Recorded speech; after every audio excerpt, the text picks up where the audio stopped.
Bismillahirrahmanirrahim. Assalamualaikum warahmatullahi wabarakatuh. Alhamdulillahi rabbil alamin. Nahmaduhu wa nasta'inuhu wa nastaghfiruhu wa na'udzu billahi min shururi anfusina wa min sayyiati a'malina. May yahdihillahu fala mudilla lahu wa may yudlil fala hadiyalah. Assalatu wassalamu ala sayyidina Muhammad sayyidil mursalin wa ala alihi wa sahbihi wa man tabi'ahum bi ihsan ila yaumiddin, amma ba'd. Jamaah salat zuhur Masjid UI yang semoga kita semua dimuliakan oleh Allah Subhanahu wa taala, kembali dengan mengucap syukur hadirat Allah Subhanahu wa taala atas segala nikmat yang diberikan kepada kita sehingga kita bisa melaksanakan salat zuhur berjamaah di Masjid UI yang kita cintai ini. Salawat dan salam tentu selalu kita aturkan kepada Muhammad, Nabi besar kita, junjungan kita, teladan kita, Nabi Muhammad sallallahu alaihi wasallam, yang semoga kita bisa selalu menjadi umatnya yang meneladani beliau dan mendapat syafaat di yaumil hisab kelak.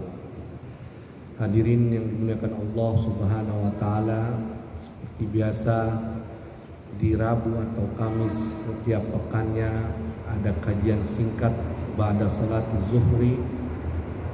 Dalam kesempatan ini seperti biasa saya akan membawakan tema-tema sekitar kehidupan dan kematian, juga ibadah-ibadah dalam literatur tasawuf atau literatur para sufi. Allah Subhanahu wa taala berfirman dalam surat Ghafir ayat 60, A'udzubillahi minasyaitonirrajim. Bismillahirrahmanirrahim. Wa qala rabbukum ud'uni astajib lakum. Innal ladzina yastakbiruna an ibadati sayadkhuluna jahannama dakhirin. Allah Subhanahu wa taala berfirman, berdoalah kepadaku, niscaya akan aku perkenankan bagimu. Sesungguhnya orang-orang yang sombong tidak mau menyembahku akan masuk neraka jahanam dalam keadaan hina dina. Di samping itu ada sebuah hadis dari Rasulullah SAW bersabda bahwasanya doa adalah sumsum dari segala ibadah. Ad-du'a wa mukhul ibadah. Kalau kita kembali ke dalam ayat Al-Quran surat Ghafir ayat 60 tadi, bahwasanya Allah Subhanahu wa taala memanggil kita. Wa qala rabbukum, dan ketika Tuhanmu, Tuhan kalian berfirman, ud'uni astajib lakum. Ud'uni, panggillah aku, maka aku akan menjawab kalian. Ud'uni astajib lakum. Ud'uni dari kata da'ayatu da'watan atau panggilan, sementara ud'uni adalah kata perintah dari kata tersebut. Ud'uni, panggillah aku, berdoalah. Berdoa sendiri artinya panggilan. Dakwah itu adalah panggilan, undangan, bahwasanya Allah Subhanahu wa taala mengundang kita untuk memanggilnya. Berdoa kepadanya artinya panggillah ia. Dan panggilan ini diperintahkan oleh Allah. Allah Subhanahu wa taala memerintahkan kita untuk memanggilnya. Artinya yang mengundang adalah Allah Subhanahu wa taala. Allah Subhanahu wa taala pihak pengundang atau yang memulai duluan, yang memulai dulu untuk memanggilnya. Panggillah aku, berdoalah kepadaku, astajib lakum, aku akan menjawab kalian. Astajib, menjawab atau mengabulkan doa kalian atau menjawab doa kalian. Doa adalah tentu bukan untayan kalimat yang biasa. Setiap kalimat yang keluar dari mulut kita dan itu kita niatkan menjadi doa, dia akan menjadi atau untayan kalimat tersebut tidak menjadi kalimat biasa saja, karena kalimat tersebut ada kandungan doa atau harapan yang ditujukan kepada Allah. Artinya setiap kalimat yang keluar dari mulut kita dan itu adalah doa, ketika dia melesap dan keluar dari mulut kita, doa tersebut atau kalimat tersebut melesap langsung menuju ke langit ketujuh, kemudian menembus dan dicocokkan dengan Lauhul Mahfuz yang ada dalam lembaran Lauhul Mahfuz yang ada di dalam yang tertulis untuk diri kita masing-masing. Kembali mengingatkan bahwasanya doa itu adalah bukan hal biasa, bukan kalimat biasa, bukan untayan kalimat atau barisan kata-kata biasa, melainkan ia adalah doa yang memang kita niatkan dan memang diperintahkan oleh Allah Subhanahu wa taala. Artinya Allah Subhanahu wa taala yang memulai kepada hambanya untuk memanggilnya. Doa adalah udara yang dihirup oleh seorang, dan doa dalam literatur tasawuf atau sufi adalah sebuah keintiman hamba dengan Tuhan, bukan kepuasan. Tanpa doa dan zikir kepada Allah kita lalai.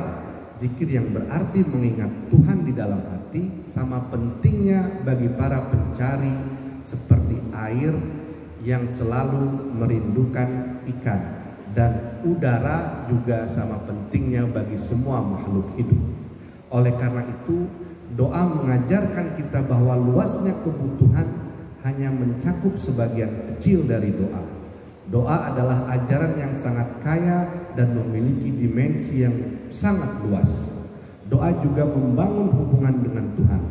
Dalam doa kita berkomunikasi dengan sumber kesempurnaan, keindahan, cahaya, petunjuk, ilmu, kekuatan, rahmat, dan ampunan ilahi.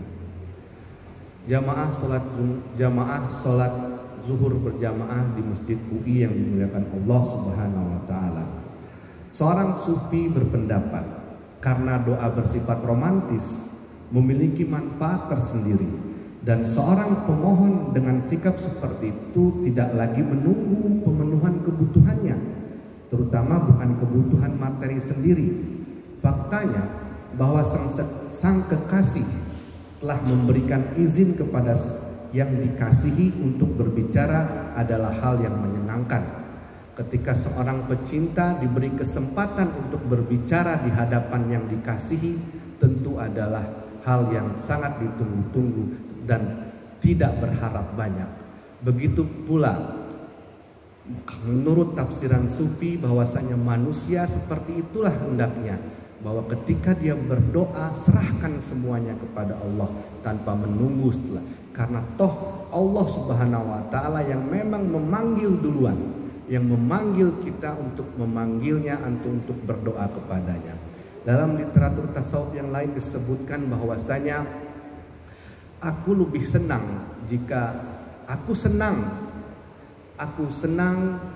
sangat senang jika doaku dikabulkan oleh Allah Subhanahu wa taala, karena itu adalah kemauanku. Dan aku lebih senang lagi jika doaku tidak dikabulkan. Karena apa? Karena di situ 100% hak dan kemauan dari Allah Subhanahu wa taala. Ketika doaku tidak dikabulkan, tidak ada kemauanku di situ. Ketika doaku tidak dikabulkan, 100% mutlak itu kehendak Allah. Tidak ada campur tangan aku di situ. Tapi ketika doaku dikabulkan, aku senang karena itu memang kemauanku, dan aku lebih senang jika tidak dikabulkan atau belum dikabulkan, karena tidak ada campur tangan aku di situ, tidak ada kemauanku di situ. Artinya 100% dan mutlak hak absolut itu milik Allah yang tidak atau belum mengabulkan doaku. Itu salah satu ucapan dari para sufi.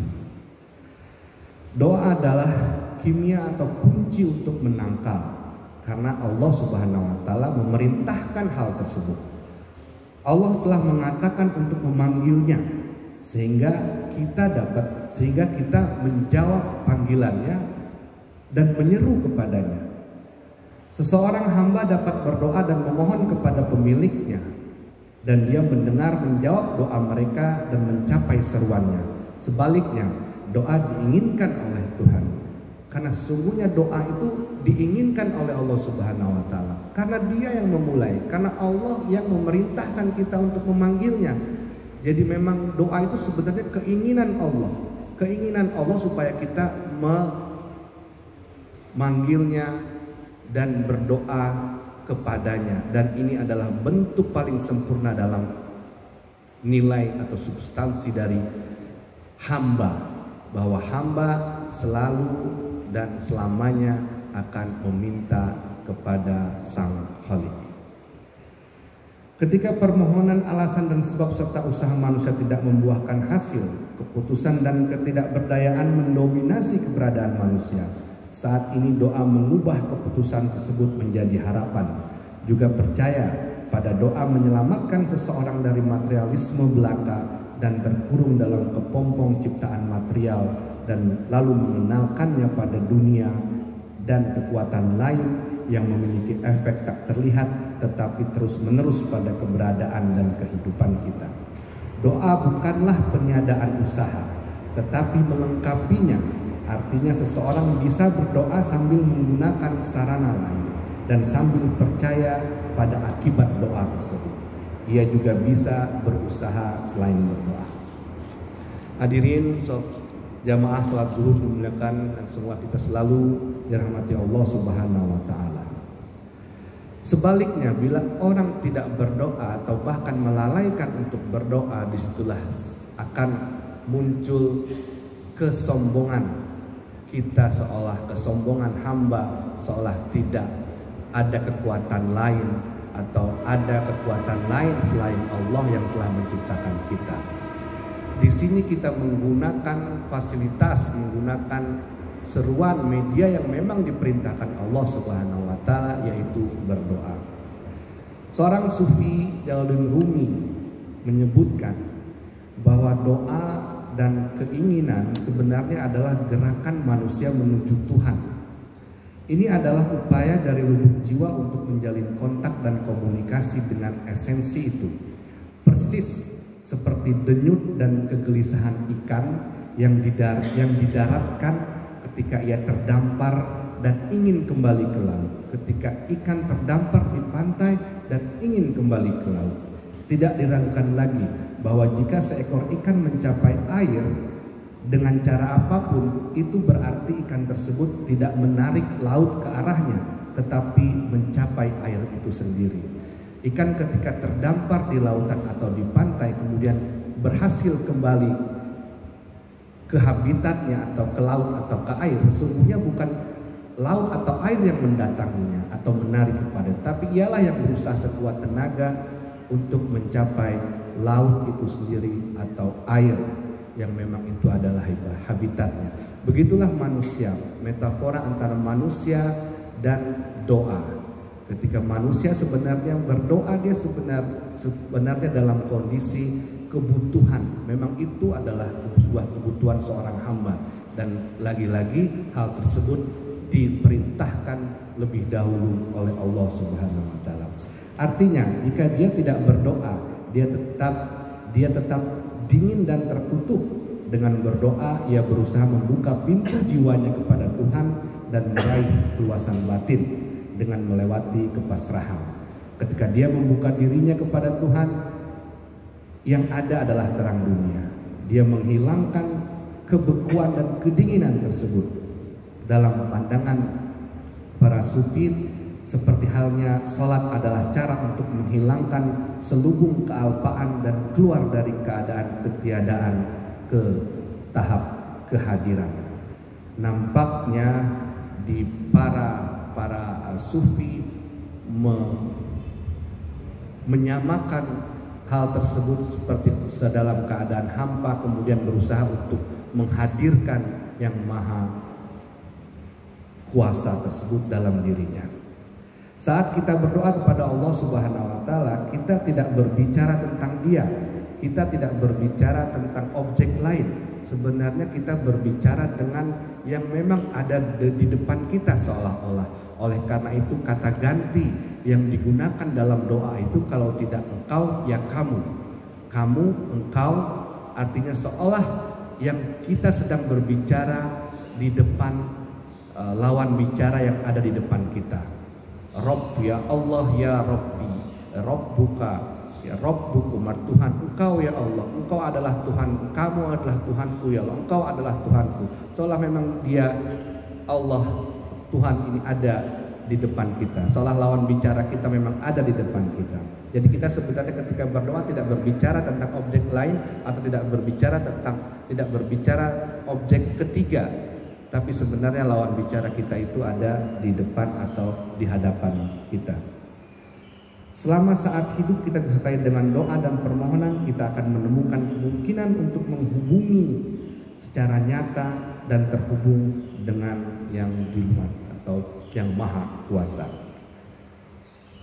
Allah Subhanahu wa Ta'ala telah memanggil manusia untuk berdoa dan mengajarinya cara berdoa. Poin ini sangat penting karena mengungkapkan cinta Tuhan kepada manusia. Dan menurut sufi lain, Boyazid Bustami, ini adalah bukti bahwa dia telah dulu menginginkan saya. Ini adalah bukti bahwa Allah yang lebih dulu menginginkan hambanya. Karena Allah yang mengundang kita untuk berdoa kepadanya. Permintaan ini juga untuk diri kita, kepada engkau, pada lawan bicara yang memang ada depan kita. Kita mempelajari doa ini dari kita, dan doa ini juga merupakan pengampunan dan ajaran yang telah diperintahkan oleh Allah Subhanahu wa Ta'ala. Oleh sebab itu berarti kita telah membangkitkan keinginan untuk berdoa dalam diri kita. Jadi pantaslah kita mendapatkan pertolongan dan jawaban dari Allah Subhanahu wa Ta'ala. Semoga kita senantiasa selalu berdoa dalam keadaan dan kondisi apapun, dengan tidak melalaikan doa, juga tidak melupakan doa.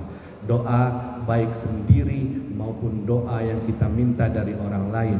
Doa dari seorang imam sholat jamaah misalnya, karena sebenarnya kita tidak pernah tahu doa siapa yang dikabulkan. Doa kitakah, doa keluarga kitakah, doa tetangga kitakah, doa imam yang kita menjadi makmum pada saat kita sholat berjamaah. Karena sesungguhnya kita tidak pernah tahu doa siapa yang dikabulkan. Dan terus kita selalu meminta doa yang datang dari diri kita sendiri, ataupun kita meminta doa atau mengaminkan doa dari orang lain. Baiklah hadirin sekalian, semoga apa yang saya sampaikan pada siang kajian yang singkat ini bermanfaat bagi diri saya sendiri, juga para jamaah sekalian. Wallahu muwaffiq ila aqwamit thoriq. Assalamualaikum warahmatullahi wabarakatuh.